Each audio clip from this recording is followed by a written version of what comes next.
Assalamualaikum warahmatullahi wabarakatuh. Perkenalkan, nama saya Faiza, NIM 19010118. Saya mahasiswa Akademi Farmasi Yana Susada Bangkalan, Prodi D3 Farmasi. Di sini saya akan mempresentasikan tentang materi mata kuliah Kewirausahaan bab 5 yang akan membahas tentang konsep uang. Pada materi sebelumnya, dari bab 1 sampai bab 4 telah dijelaskan tentang mengapa harus menjadi entrepreneur, kemudian ciri-ciri dari seorang entrepreneur, wataknya juga, karakteristiknya juga, kemudian hal-hal yang perlu diperhatikan juga telah dijelaskan pada materi sebelumnya. Pada materi kali ini, saya akan menjelaskan tentang konsep uang. Kenapa harus menjelaskan tentang konsep uang? Karena dari hasil suatu bisnis itu pasti ada suatu uang yang dijadikan sebagai keuntungan. Agar uang itu terkelola dengan baik, di sini saya akan menjelaskan tentang konsep-konsep uang.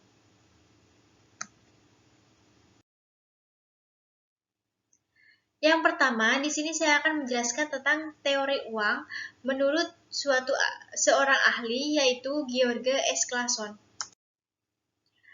Yang pertama, tentang keajaiban menabung. Dengan senang hati dan dengan jumlah yang semakin besar, uang akan mendatangi siapapun yang memiliki keinginan untuk menyisihkan tidak kurang dari 1/10 dari penghasilannya untuk menciptakan harta benda bagi masa depannya maupun bagi keluarganya. Kemudian, keajaiban investasi. Dengan rajin dan riang gembira, uang bekerja bagi pemiliknya yang bijaksana, yang menemukan bagi uang itu pekerjaan yang menguntungkan, sehingga ia bisa beranak pinak seperti kawanan ternak di padang rumput. Uang aman dalam lindungan pemiliknya yang bijak, yang menginvestasikannya berdasarkan nasihat orang-orang yang terbukti dalam ahli pengelolaannya. Uang akan lari dari orang yang menginvestasikannya dalam usaha atau tujuan yang tidak diketahui dengan baik atau tidak dianjurkan oleh orang-orang yang ahli dalam pengelolaannya. Uang akan lari dari orang-orang yang memaksakannya untuk memberi penghasilan yang mustahil atau yang mengikuti bujukan mulut manis para penipu maupun pemimpi di siang bolong, atau yang tidak berpengalaman dan muluk-muluk dalam berinvestasi. Contohnya yaitu seperti emas diganti dengan uang.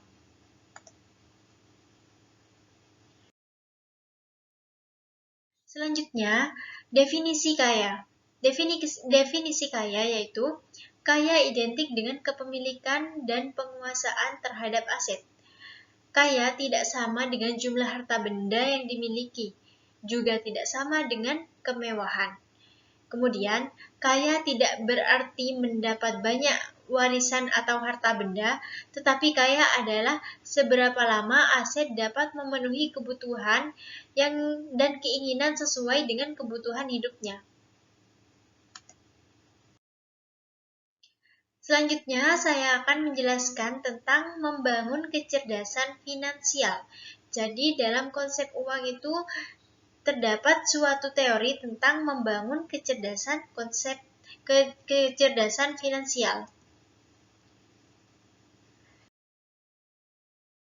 Kecerdasan finansial sendiri tidak memiliki kaitan dan hubungan dengan kecerdasan intelektual.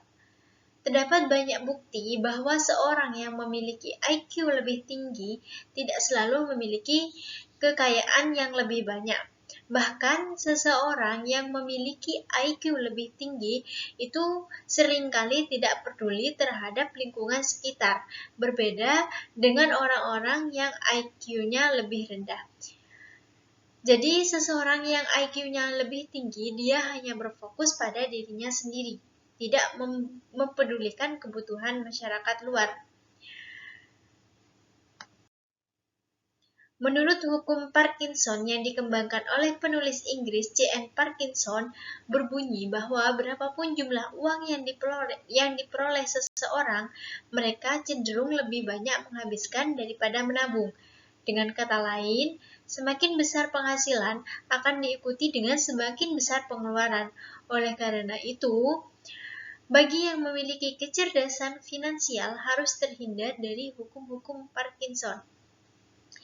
Jadi, untuk seseorang yang telah menempuh bisnis secara sukses, dianjurkan untuk sebaik-baiknya mengatur konsep keuangannya. Jadi berusahalah untuk menahan nafsu sehingga dapat menabung agar uangnya dapat digunakan 10 tahun kemudian. Salah satu cara menabung yang bagus yaitu dengan berinvestasi, seperti berinvestasi emas, tanah, dan sebagainya. Dengan investasi uang yang disimpan akan dikelola untuk menjalankan bisnis. Uang tersebut akan berkembang karena akan mendapatkan keuntungan dari bisnis yang dijalankan. Keuntungan yang didapat jangan untuk foya-foya terlebih dahulu, tetapi tabunglah untuk modal selanjutnya agar bisa dapat diteruskan menjadi bisnis yang lebih sukses.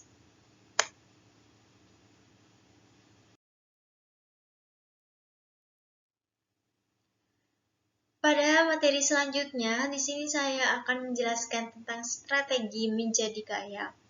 Jadi, dari konsep keuangan tadi dijelaskan tentang cara-cara menabung, kemudian tentang berinvestasi. Jadi dari hasil keuntungan wirausaha, jadikan uangnya itu dibuat dengan investasi agar dapat diperoleh keuntungan yang lebih banyak lagi sehingga bermanfaat untuk masa depannya. Di sini saya akan menjelaskan tentang strateginya menjadi kaya. Yang pertama, bangkitkan kesadaran bahwa Anda bisa kaya. Jadi, titik awal dari semua kekayaan itu memiliki kesadaran bahwa seseorang itu dapat menjadi kaya. Kaya dan miskin adalah hasil dari cara pandang. Langkah yang dilakukan untuk menjadi kaya adalah keputusan untuk mengubah pola pikir. Kemudian, memiliki keyakinan bahwa Anda akan sukses menggapai tujuan, yakni dengan berusaha. Yang kedua, yaitu mengontrol pikiran untuk menjadi kaya. Jadi, setelah meyakinkan bahwa dirinya akan menjadi kaya, langkah selanjutnya yaitu mengontrol pikirannya untuk menjadi kaya. Orang ingin menjadi kaya harus mengisi pikirannya mengenai citra kekayaan, kemampuan pengaruh, kiat-kiat untuk sukses, meningkatkan produktivitas, dan selalu mencari solusi dari setiap masalah. Dengan pikiran tersebut, maka seseorang akan memiliki suatu keberanian, semangat, dan motivasi untuk berprestasi menjadi kaya. Yang ketiga, yaitu menghindari berpikir miskin. Dari awal telah dianjurkan bahwa harus memiliki keyakinan bahwa seseorang itu bisa kaya. Jadi, pada yang ketiga, tahap yang ketiga yaitu dianjurkan untuk menghindari berpikir miskin. Apa yang dipikirkan untuk menjadi miskin? Mereka memenuhi pikirannya dengan kemiskinan, kekurangan, kelangkaan, ketidakmampuan, kebodohan, keterbatasan, dan lain sebagainya. Sehingga pikiran menjadi negatif seperti iri, dengki, cemas, ragu, curiga, dan sebagainya. Jangan biarkan pikiran negatif menghancurkan taman pikirannya. Bangkitlah, bangunlah menjadi seseorang yang berpikiran selalu berpikir positif.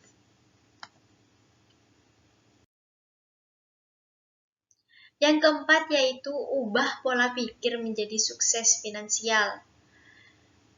Jadi, orang menjadi kaya sebab memutuskan menjadi kaya. Orang menjadi kaya karena memiliki keyakinan. Kemudian, orang yang menjadi kaya karena bertindak untuk merealisasikan keyakinan menjadi kenyataan. Jadi, tidak hanya meyakinkan dalam diri saja bahwa seseorang itu bisa kaya, melainkan juga direalisasikan dalam bentuk kenyataan. Kemudian, sebaliknya orang yang menjadi miskin sebab belum memutuskan untuk menjadi kaya. Mengapa yang kaya semakin kaya? Karena uang mencintai orang yang berpikiran bahwa dirinya kaya dan meninggalkan yang berpikiran bahwa dirinya miskin. Yang kelima yaitu cara menjadi kaya, yaitu dengan berinvestasi meraih kekayaan. Dalam buku Manusia Terkaya di Babilonia, George Clason mengatakan bahwa aturan utama untuk menjadi kaya, yang pertama, himpun dana 10% dari penghasilan, kemudian diinvestasikan. Yang kedua, berinvestasilah dengan cara berhati-hati atau teliti. Jangan sampai berinvestasi pada hal-hal yang negatif, karena pada perkembangan zaman di sini sering banyak investasi-investasi yang berupa penipuan. Akhirnya itu terjun pada penipuan. Kemudian jangan mencoba ingin cepat kaya karena semua itu melalui proses. Yang keempat yaitu terus berkonsentrasi. Kemudian cara menjadi kaya yang keenam yaitu buatlah uang bekerja untuk Anda. Jangan Anda yang bekerja untuk uang.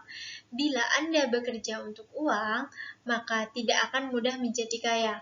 Bila uang yang bekerja untuk Anda, maka Anda akan lebih mudah untuk menjadi kaya. Anda bukan budak uang. Kalian harus bisa berusaha untuk mendapatkan uang, tapi jangan sampai menjadi budak uang. Jadikan uang itu sebagai budak Anda.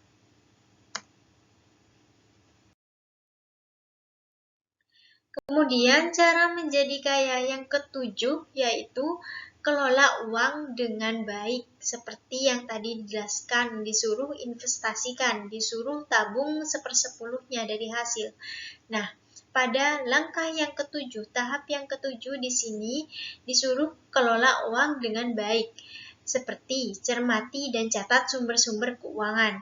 Sumber-sumber pemasukan itu dicatat dari mana saja, kemudian ciptakan sumber keuangan baru.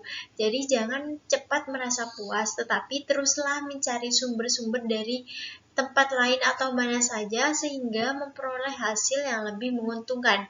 Yang ketiga, cermati dan catat pengeluaran setiap keuangan. Setiap pengeluaran dari suatu usaha perlu dilakukan pencatatan. Kurangi pengeluaran yang tidak perlu. Jadi jangan gunakan uang untuk membeli hal-hal yang kurang bermanfaat untuk kehidupannya.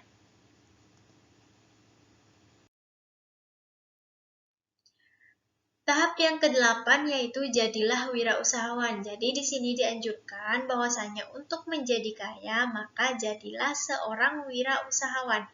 Di Amerika Serikat 99% orang kaya itu berasal dari 4 kategori. Yang pertama, 74%-nya adalah wirausaha. Jadi kebanyakan yang menjadi kaya itu adalah seorang yang menjadi wirausaha, artinya membuka usaha sendiri. Yang kedua, 10%-nya adalah eksekutifsioner. Yang ketiga, 10%-nya adalah dokter, pengacara, artis, dan profesional lainnya. Kemudian yang keempat, 5%-nya adalah salesman dan konsultan penjualan. Kemudian 1%-nya adalah warisan dan olahragawan.